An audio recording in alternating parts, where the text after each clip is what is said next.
खबर अमरोहा से है। संसद में केंद्रीय गृह मंत्री अमित शाह के भीमराव अंबेडकर पर टिप्पणी को लेकर विपक्षी दलों के नेताओं और कार्यकर्ताओं द्वारा भारी विरोध प्रदर्शन किया गया। बता दें कि अमरोहा में कलेक्ट्रेट से लेकर मुख्य चौराहों तक विभिन्न पार्टियों के कार्यकर्ता एकजुट हो गए हैं। उनका मुख्य उद्देश्य यह है कि गृह मंत्री अमित शाह ने संसद में बाबा साहब भीमराव अंबेडकर का अपमान किया है और उनके इस टिप्पणी के खिलाफ विरोध जताते हुए उन्हें उनके पद से हटाने की मांग की जा रही है। गांधी मूर्ति चौराहे पर कांग्रेस कार्यकर्ताओं ने भीमराव अंबेडकर की तस्वीरें हाथ में लेकर विरोध जताया। बता दें कि उसके बाद कलेक्ट्रेट तक पैदल मार्च निकालने की योजना बनाई, लेकिन पुलिस ने मौके पर पहुंचकर उनका मार्च रोकने की कोशिश की।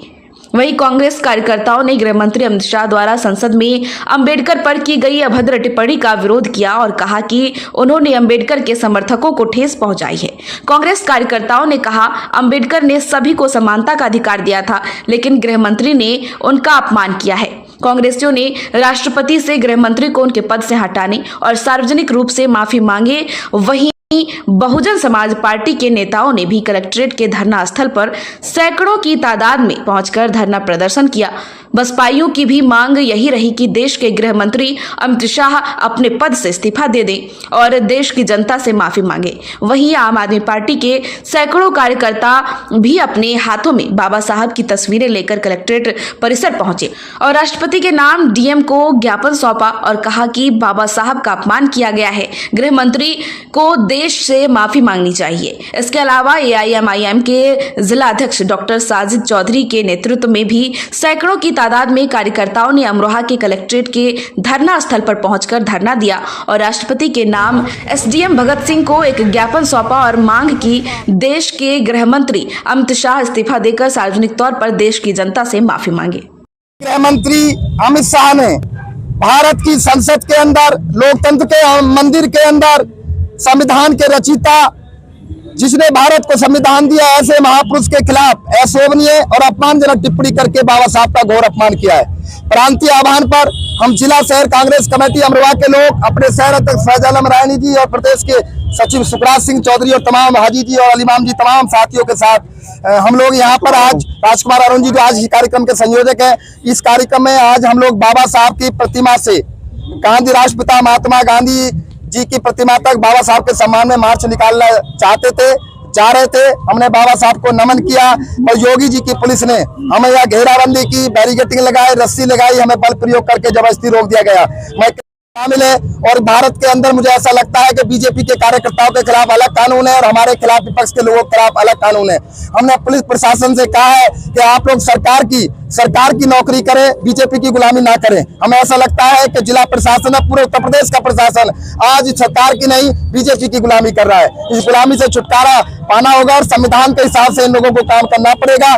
विपक्ष के साथ इतने प्रताड़ना ये लोग कर रहे हैं, हमारे साथ अपराधियों जैसा व्यवहार कर रहे हैं, हमारे साथ घरों में जाके बार बार पुलिस हमें भेज के परेशान किया जा रहा है, हमारे घरों में नजरबंद किया जा रहा है। हम लोगों ने इसका विरोध माननीय आईएम साहब को जताया है। हम जल्दी इस बात को लेके संबंधित अधिकारियों के लिए आप भूख हड़ताल करेंगे, क्योंकि हमें बार बार इस तरह से प्रताड़ित किया जाएगा, हमें संवैधानिक अधिकारों का प्रयोग नहीं करने दिया जाएगा, लोकतांत्रिक अधिकारों का प्रयोग नहीं करना दिया जाएगा, तो हम यहाँ अमरा अनशन करेंगे, अनिश्चितकाल भूख हड़ताल करेंगे। और उत्तर प्रदेश के अधिकारी सरकार की नौकरी करें, बीजेपी की गुलामी ना करें। धन्यवाद। जय भीम। आज आप अमरोहा कलेक्टर में धरना प्रदर्शन कर रहे हैं, तो क्या है पूरा मामला? जिस तरह से कुछ दिन पहले आप सबने देखा, करोड़ों देशवासियों की भावनाओं को अमित शाह जी ने संसद भवन के अंदर आहत किया।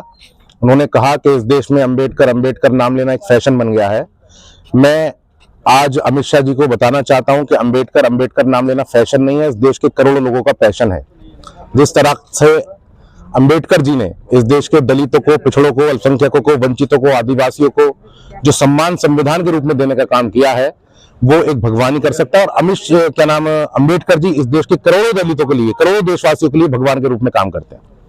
अमित शाह जी को अपने इस वक्तव्य के लिए माफी मांगनी चाहिए और करोड़ों देशवासियों को जो उन्होंने गहरा आघात अपने वक्तव्य से पहुंचाया है, उनको माफी मांगनी चाहिए और अपने पद से तुरंत इस्तीफा देना चाहिए। जिस संसद भवन के अंदर अमित शाह जी ने खड़े होकर ये कहा, ये अधिकार भी उनको बाबा साहब के संविधान ने दिया है। हम आम आदमी पार्टी की तरफ से उनसे मांग करते हैं कि करोड़ों देशवासियों की भावनाओं को जो आहत किया है, बिना शर्त तुरंत माफी मांगे और इस्तीफा दें। सब बताइए, आज आपका धरना प्रदर्शन चल रहा है, तो क्या है पूरा मामला? उत्तर प्रदेश ऑल इंडिया मजलिस इत्तेहादुल मुस्लिमीन के आह्वान पर प्रदेश के सभी जिलों में जो बाबा साहब भीमराव अंबेडकर साहब का अपमान देश के गृह मंत्री अमित शाह जी ने किया है, उसी के विरोध में हम लोग इकट्ठा हुए और महामहिम राष्ट्रपति महोदया के नाम हमने ज्ञापन सौंपा है और हम उन पर कार्रवाई की मांग करते हुए कहते हैं कि ऐसे आदमी को तुरंत इस्तीफा दे देना चाहिए और देश के महामहिम राष्ट्रपति महोदया जी इसका संज्ञान लें और उन्हें पद से हटाने का काम करें। तो कब तक आपका धरना प्रदर्शन चलेगा? ये हम लोगों का धरना लगभग 11:30 बजे से चल रहा है और अब हम इसको समाप्त करते हैं और यदि हमारी मांगे पूरी नहीं हुई तो पूरे दलबल के साथ MIM हमारे सीनियर नेताओं के साथ, हमारे शहीम साहब यहाँ मौजूद हैं, डॉक्टर TP सिंह जी हैं, सजाद साहब हैं, निजाम नस्तर साहब हैं, हमारे आदिल साहब हैं, हम सब इन नेताओं के साथ फिर एक बड़ा प्रदर्शन करने का काम करेंगे यदि हमारी मांगे पूरी नहीं होती है। बताइए आपका शुभ नाम। जी, मैं शमीम अहमद तुर्क एडवोकेट, मुख्य महासचिव उत्तर प्रदेश। बताइए आज AIM पार्टी की तरफ से जो उत्तर प्रदेश हमारी पार्टी है, उनके प्रदेश अध्यक्ष, हमारे प्रदेश अध्यक्ष की तरफ से कॉल थी कि 1 दिवसीय सांकेतिक धरना हम जिला मुख्यालय पर देंगे और बाबा साहब डॉक्टर भीमराव अंबेडकर जो संविधान निर्माता हैं, उनके जो अपमान माननीय गृह मंत्री अमित शाह जी द्वारा देश की संसद में किया गया है, उसके विरोध में हम लोग यहाँ इकट्ठा हुए थे। सांकेतिक धरना था और सांकेतिक धरने का मतलब ये होता है कि हम चेतावनी दे रहे हैं कि विदिन ए वीक अगर अमित शाह जी ने इस्तीफा नहीं दिया और माफी नहीं मांगी तो फिर आंदोलन सड़कों पर होगा और वो आंदोलन इतना बड़ा होगा कि इसमें देशव्यापी आंदोलन हमारे राष्ट्राध्यक्ष जी चलाने जा रहे हैं ओवैसी साहब और एक एक कार्यकर्ता, एक एक भारतवासी इसमें निकल कर आएगा। हम हर चीज बर्दाश्त कर सकते हैं बीइंग इंडियन, बीइंग भारतवासी, और संविधान निर्माता का अपमान बर्दाश्त नहीं कर सकते, हर चीज बर्दाश्त कर सकते हैं। यूं तो अत्याचार मुस्लिमों पर, दलितों पर, पिछड़ों पर इस सरकार के बढ़ते ही जा रहे हैं, हमने सब बर्दाश्त किए हैं, लेकिन हम बाबा साहब का, संविधान निर्माता का, जिन्होंने हमें संवैधानिक अधिकार दिया, इज्जत से जीने का अधिकार दिया, उस व्यक्तित्व का, उस महापुरुष का अपमान हम बर्दाश्त नहीं करेंगे। बस मैं एक बात कहकर अपनी बात खत्म कर रहा हूं कि अब गृह मंत्री जी इस पद पर रहने के अहल नहीं रहे, अमित शाह जी, क्योंकि संविधान निर्माता का अपमान करके उन्होंने संविधान की शपथ को ही तोड़ दिया है। उसी संविधान की शपथ लेकर तो संवैधानिक पद पर आसीन हुए हैं, जो संविधान निर्माता को गालियां दे रहे हैं, वो अपमान कर रहे हैं। जी डॉक्टर साहब, ये धरना प्रदर्शन चल रहा है, अगर आपकी मांगे पूरी नहीं हुई तो आगे अगला कदम आपका क्या होगा? इस देश में बाबा साहब अम्बेडकर ने संविधान लिखा, हम सबको आज़ादी दिलाई है कि गैर कानूनी और हमारे अत्याचारों के खिलाफ, बाबा साहब अम्बेडकर के खिलाफ अगर कोई बयानबाजी करेगा, कोई इनके संविधान के खिलाफ काम करेगा, दलितों मुसलमानों के खिलाफ काम करेगा, तो निसंदेह हम सड़कों को जनमानस से भरने का काम करेंगे। और हम ये मांग करते हैं राष्ट्रपति महोदय से कि अमित शाह गृह मंत्री जी को संसद से बर्खास्त करें, गृह मंत्री पद को उनसे छीना जाए और उन पर राष्ट्रद्रोह का केस इसलिए लगाया जाए क्योंकि संविधान बाबा साहब अम्बेडकर ने लिखा है और बाबा साहब अम्बेडकर देश की धरोहर है, देश का अस्मिता है, देश का सम्मान है और हम सबकी आवाज है, तो उन पर राष्ट्रद्रोह लगाकर उन्हें जेल में डालने का उनको काम किया जाए।